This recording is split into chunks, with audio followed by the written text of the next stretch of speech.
ए नारायण राणे आणि निलेश राण्या, माजलेल्या बोकडानो, नामर्दाची अवलाद, आज आदित्य साहेब छत्रपती शिवाजी महाराजांचा पडलेला पुतळ्याची पाहणी करण्यासाठी आल्यानंतर तुम्ही त्यांना विरोध करता होय रे?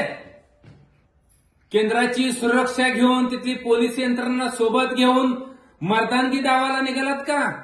नामर्दानो, तुमच्यात जर दम असेल ना तर पोलीस यंत्रणा बाजूला करून या, मग तुम्हाला शिवसैनिक तुडवल्याशिवाय राहणार नाहीत.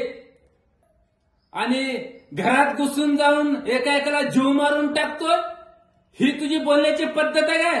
अरे मग बाकीच्यांचा हात कुठं गेलेत का?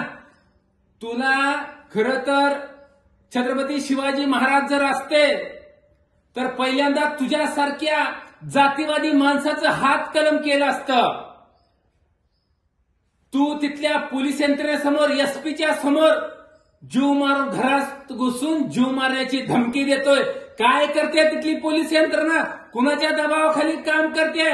मला या माध्यमातून एसपीला सांगायचं, एसपी साहेब, अशा भाजपच्या पाळलेल्या कुत्र्याशीला आवर घाला, तत्काळ यांच्यावरती गुन्हे दाखल करा.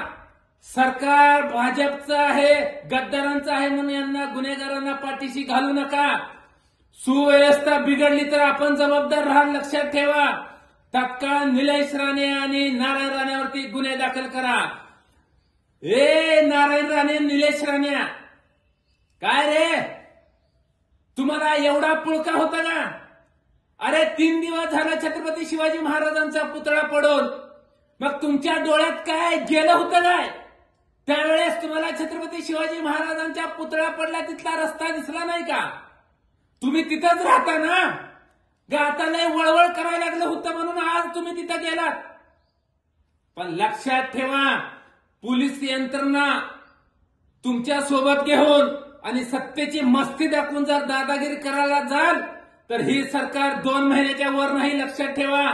ज्यावेळेस महाविकास आघाडीचं सरकार येईल त्यावेळेस नारायण राणे, तुझ्या कुटुंबाला धक्के मारत हीच पोलिस लाटा घालत तुला तुडून आणून तुरुंगात टाकल्याशिवाय राहणार नाहीत, लक्षात ठेव. आणि सरकार लवकरच महाविकास आघाडीचं आणि शिवसेना उद्धव बाळासाहेब ठाकरे सरकार येणार आहे. त्यावेळेस तुला आलेली मस्ती आणि माज याचा मुद्दा सगळं वसूल केल्याशिवाय शिवसेना स्वस्त बसणार नाही. नारायण राणे आणि हे बेवड्या निलेश राण्या, अरे बदलापूरमध्ये लहान लहान बाळांवरती, चिमुरडीवरती अन्य अत्याचार झाला, त्यावेळेस तुमची दातकिळी बसली होती का रे? त्यावेळेस तुमचं थोबड का बंद होतं? तुमच्या तोंडाने काय बोळा घातला होता का? त्यावेळेस का नाही बोलला? आणि लगेच तिथं विरोध करण्यासाठी पोलीस यंत्रणा घेऊन तिथं आला. नामर्दाची अवलाद, महाराष्ट्राला तुम्ही कलंक आहात, कलंक. अरे छत्रपती शिवाजी महाराज असते तर तुम्हाला पहिलं तुमचे हात पाय कलम केले असते.